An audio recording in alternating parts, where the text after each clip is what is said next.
Hi guys, it's Ange. So today I was talking to someone about yellow journalism, and we started to talk about Orson Welles and Citizen Kane. And this person had no idea that Citizen Kane was based on the life of William Randolph Hearst. They were surprised that it was actually a kind of biopic, although Randolph Hearst's name was never used. It was based on him. There was a huge war before the movie Citizen Kane ever came out between William Randolph Hearst and Orson Welles' company. And they used every tactic, every gossip columnist, every person they could to try to get this movie not shown or made. And it failed, thankfully, because, in my opinion, Citizen Kane is the greatest movie ever made. So, Orson Welles based his movie Citizen Kane on the career of William Randolph Hearst, who built literally the world's largest newspaper chain and influenced American journalism beyond any words that you can ever imagine.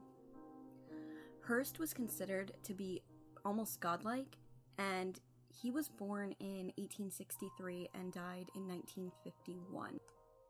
So 1 in 5 Americans were reading a Hearst newspaper a week, according to a documentary that was made about this war between Orson Welles and William Randolph Hearst. And according to the documentary, the movies were more powerful than the newspaper ever could be. But no one understood this back then.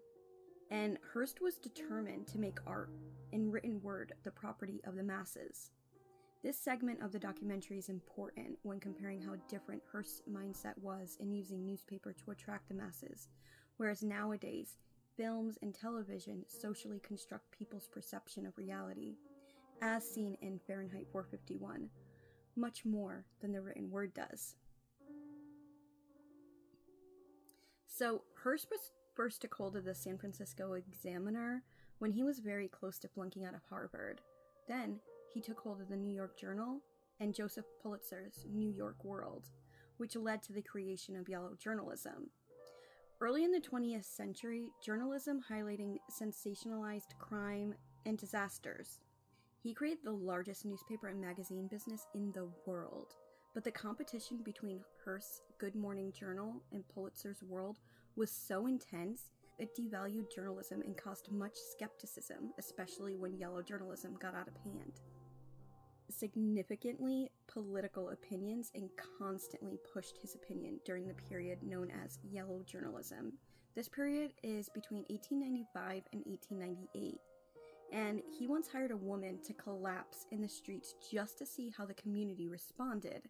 And further, so he could publish an article on how people treated indigent women in society.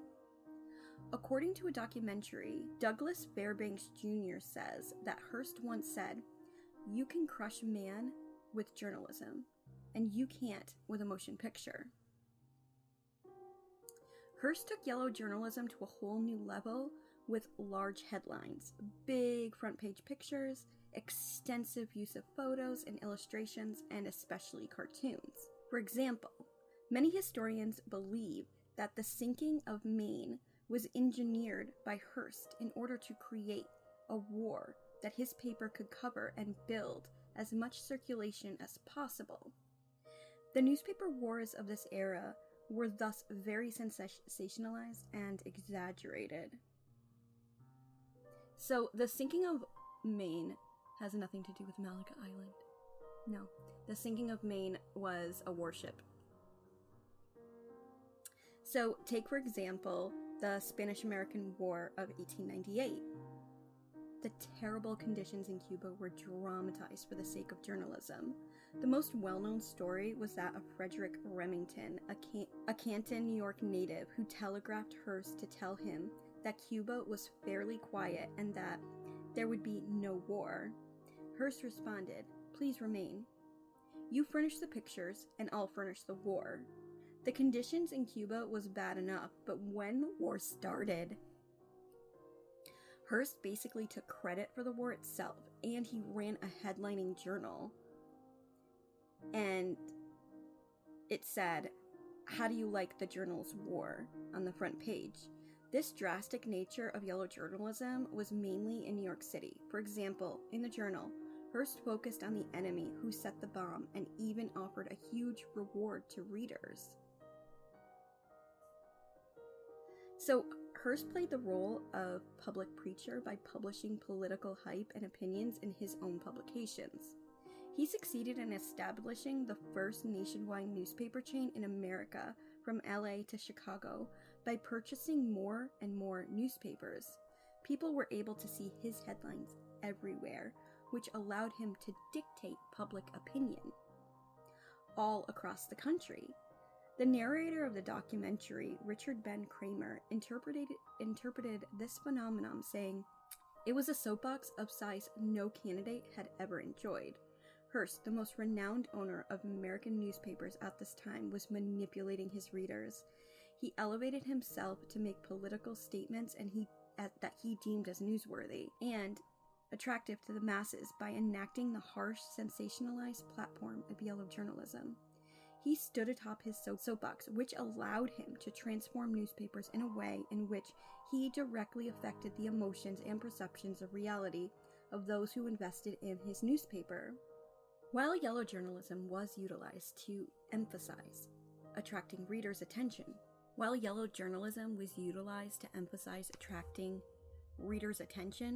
Orson Welles attempted to use the CBS radio network as a platform to tell an extremely terrifying story, War of the Worlds. This daring and reckless decision caused a serious panic among the listeners in the United States because they believed the story was actually happening at that very moment.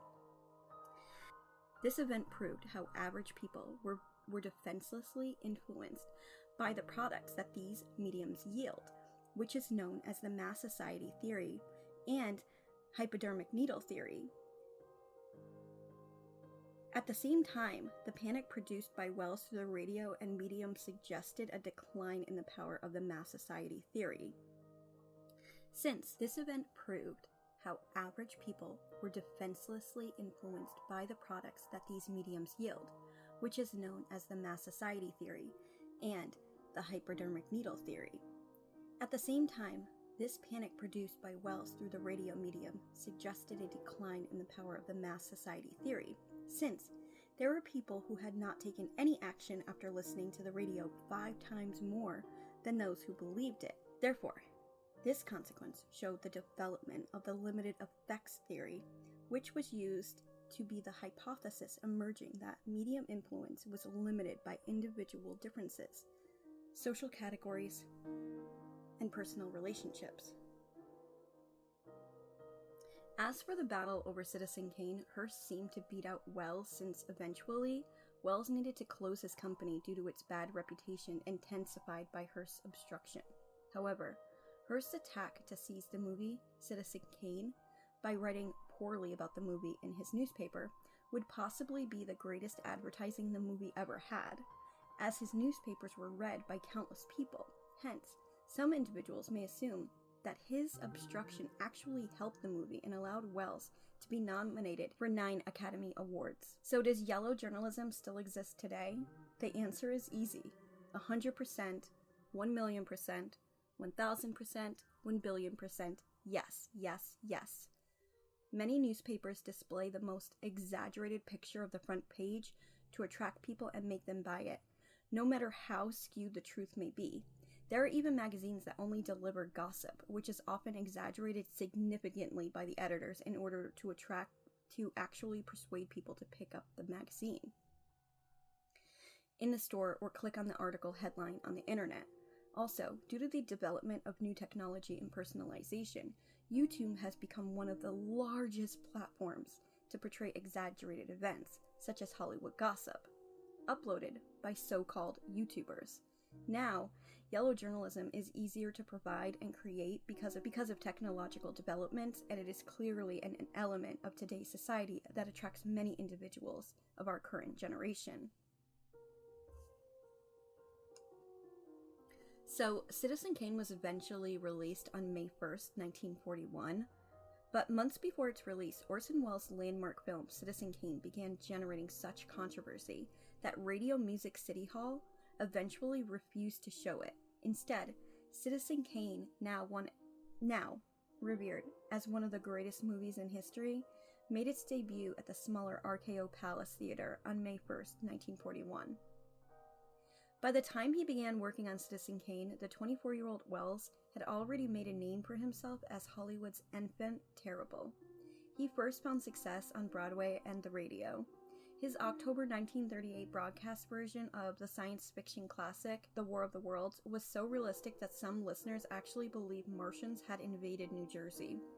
Having signed a lucrative contract with RKO Studios, Welles was struggling to find a subject for his first feature film, when his friend, the writer, Herman Mankiewicz, suggested that he based it on the life of the publishing baron, William Randolph Hearst.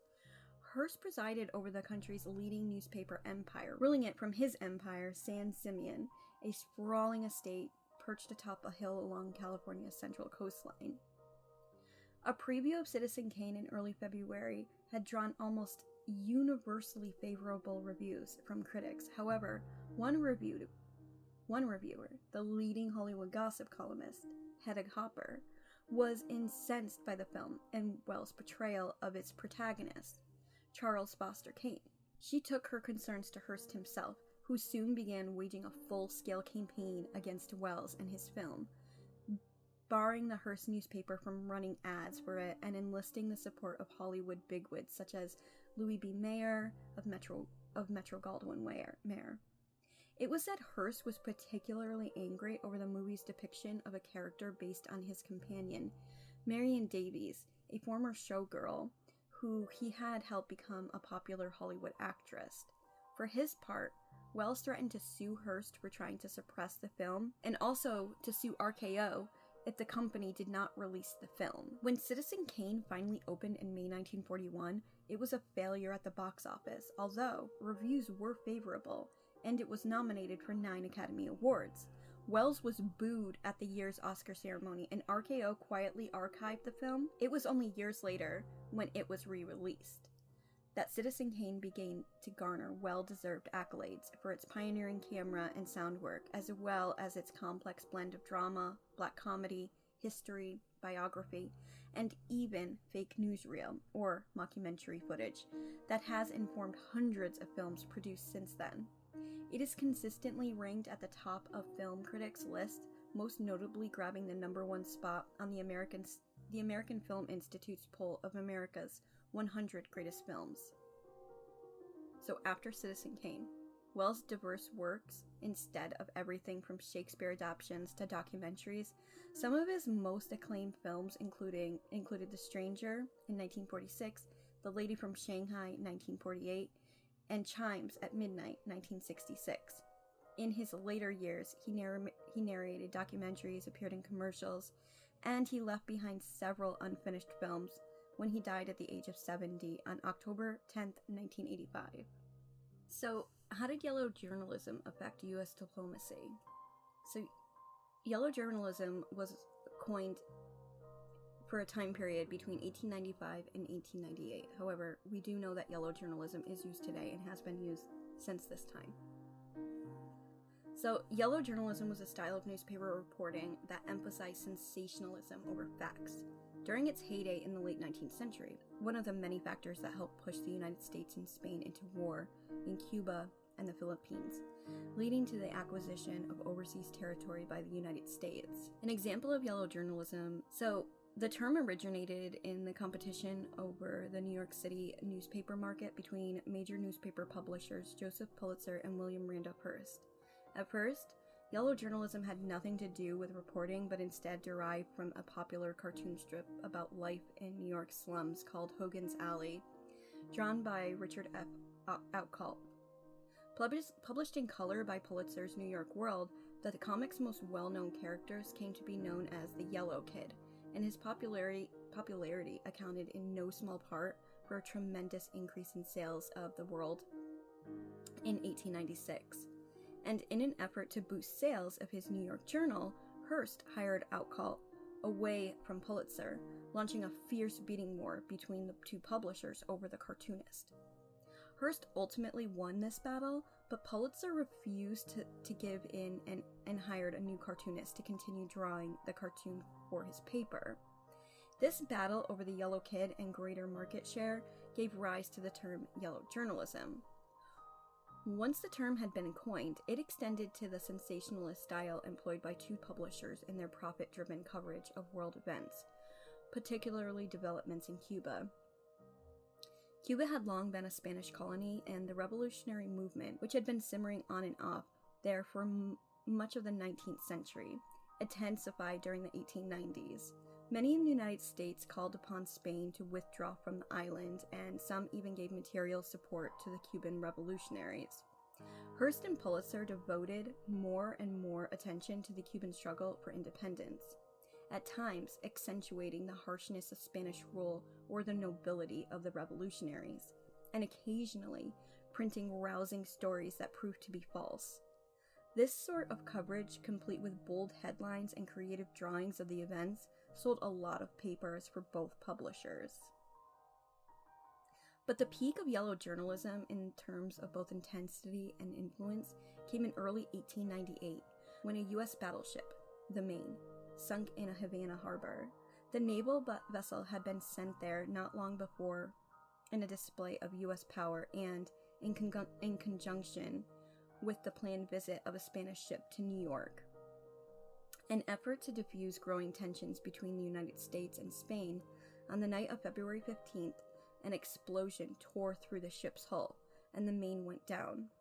Sober observers and an initial report by the colonial government of Cuba concluded that the explosion had occurred on board, but Hearst and Pulitzer, who had for several years been spelling papers by fanning anti-Spanish public opinions in the United States, published rumors of plots to sink the ship. When a U.S. naval investigation later stated that the explosion had come from a mine in the harbor, the proponents of yellow journalism seized upon it and called for war. By early May, the Spanish-American War had begun, and the rise of yellow journalism helped to create a climate conducive to the outbreak of international conflict and the expansion of U.S. influence overseas. But it did not by itself cause the war. In spite of Hearst's often quoted statement, "You furnish the pictures, I'll provide the war," other factors played a greater role in leading to the outbreak of the war. The papers did not create anti-Spanish sentiments out of thin air, nor did the publishers fabricate the events to which the U.S. public and politicians reacted so strongly.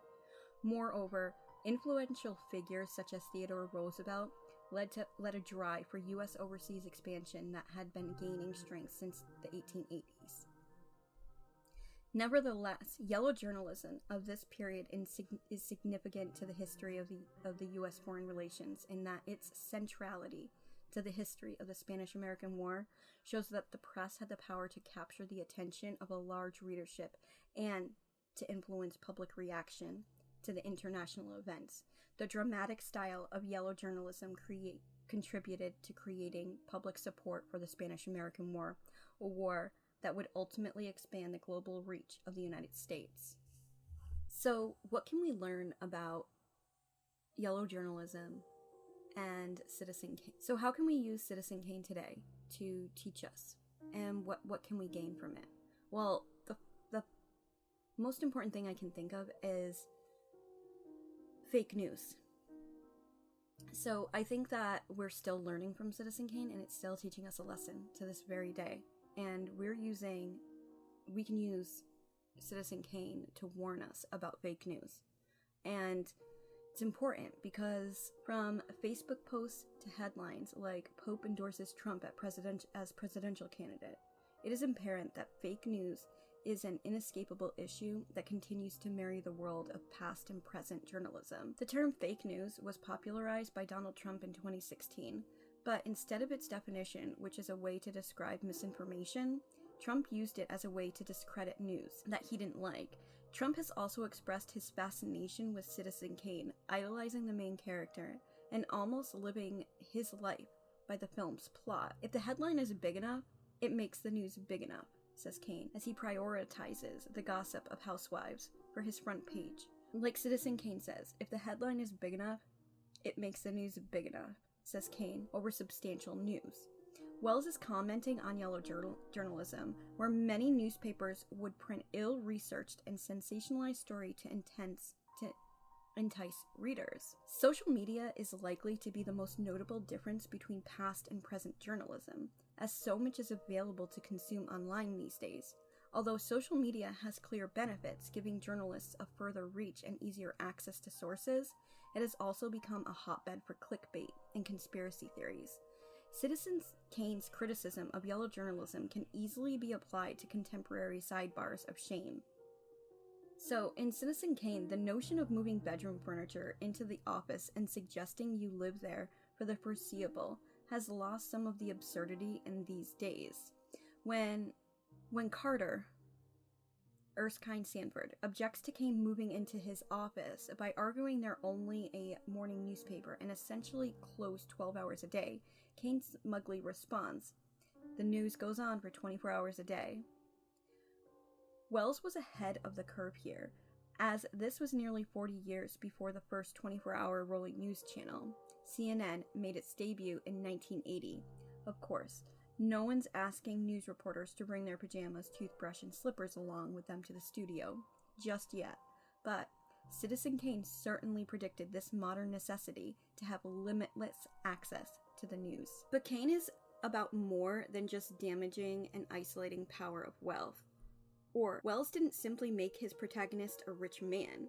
He made Kane a media baron, whose influence extends far beyond his riches, because he controls the press.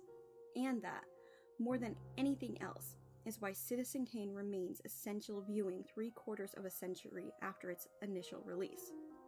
Few films offer such a perspective view of the media's role in shaping American politics and thought.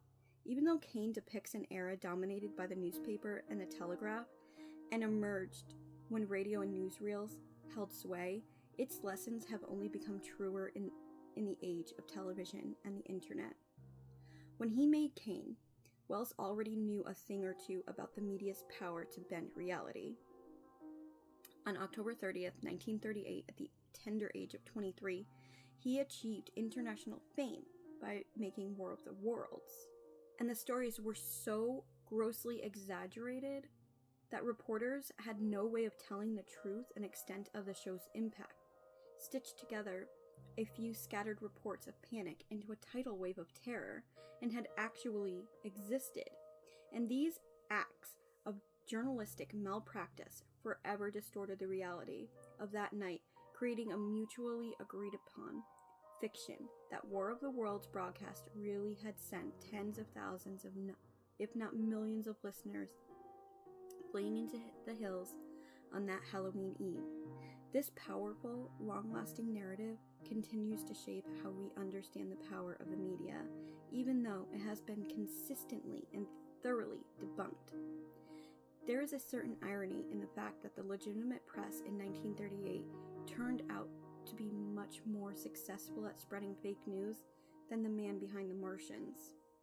Wells understood the media's role in hyping his broadcast. He later told Peter Bogdanovich that the reported lawsuits he faced, supposedly from angered listeners, in truth, existed in the fervid imagination of newspapers. But people were laughing much too hard, thank God, and pretty soon the papers had to quit. Wells also recognized that his false narrative was the springboard that sent him to Hollywood.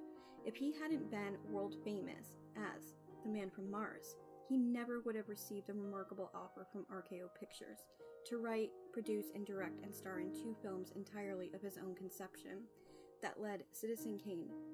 His film career then had its foundation, a myth, even a lie, one that Wells didn't create, but nevertheless exploited masterfully.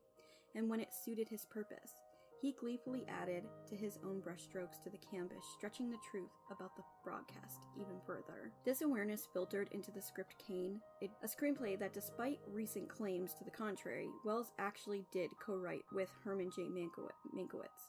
The film is structured around a reporter seeking to complete a newsreel obituary of Kane, searching for one piece of evidence the meaning of Kane's last word, rosebud, that he hopes will solve the jigsaw puzzle of this man's character, but everything he discovers only deepens the mystery further. In faux archival footage at the start of the film, one man calls Kane a communist, another brands him a fascist. The reporter's interviews with people who knew Kane paint an equally contradictory portrait in their shifting memories. Kane is by turns idealistic and cynical, admirable and arrogant. It is easy to say what he's done in his life, the whole world eventually. It is easy to say that he's done in his life. The whole world evidently knows that, but it's impossible to say exactly who he was. Today, the march of times might seem wildly irresponsible and even illegal, as historian Eric Barnow observes in his mammoth history of broadcasting in the United States. But its underlying premise that the audiences want news that's more entertaining and more comprehensible than reality itself has never gone away, and in fact has only gathered steam. The legion of pundits who populate today's news channels and blogs are each in his or her own way searching for Rosebud, something that would make sense of a chaotic, at times disturbing, and even nonsensical world. Citizen Kane begins with a straightly factual newsreel account of Kane's life, but that's not good enough for the producers of the news on March.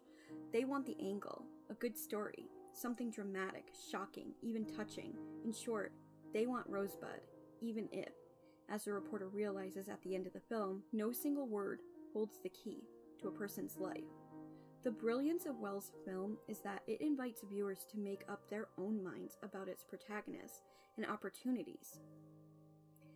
An opportunity the newsreel producers, like their modern counterparts, seem to determine or to deny in their own audiences. Kane's media empire is built on fakery and allegiance to the truth, like the real historical figure that inspired him, the great yellow journalist William Randolph Hearst. Kane willingly reshapes the facts in service of his own beliefs, heedless of the heel-life damage he might cause. As the brash young publisher of the New York Inquirer, he tackles the money-mad pirates making fortunes on the backs of underprivileged, even though his own finances are tied in with theirs. In the same scene, he gleefully seeks to spur a conflict between the U.S. and Spain, cabling a reporter in Cuba. "You provide the prose poems, I'll provide the war." He promotes himself as a truth-teller, a righteous defender of the downtrodden, but he always puts his own interests first and foremost. "Don't believe everything you hear on the radio," Kane declares early in the film, perhaps in a sly reference to War of the Worlds. As an alternative, he promotes his own paper. Go ahead and read the Inquirer. So we could talk about William Randolph Hearst, Orson Welles, the Spanish-American War, and of course, yellow journalism all day long. But I encourage all of you, tonight, go ahead, pop up some popcorn, and watch Citizen Kane. It's a really, really good. And I don't know if it's just me, but every time I see it a little bit differently, and I learn a little bit more. And that's exciting to me, especially in a time like today, right? You guys are listening to this right now, my podcast, and I'm telling you my ideas and my thoughts and how I see things. And I can only tell you that from how I've walked through life and the things that I've seen. But that's my perspective and my perception. The way you walk through life and the way you see things and your journeys and your adventures of the world make you see things slightly different than me. So it'll be interesting to see how you see War of the Worlds and what you learned from this. And I, as always, hope you learned a lot, and I will see you all again soon.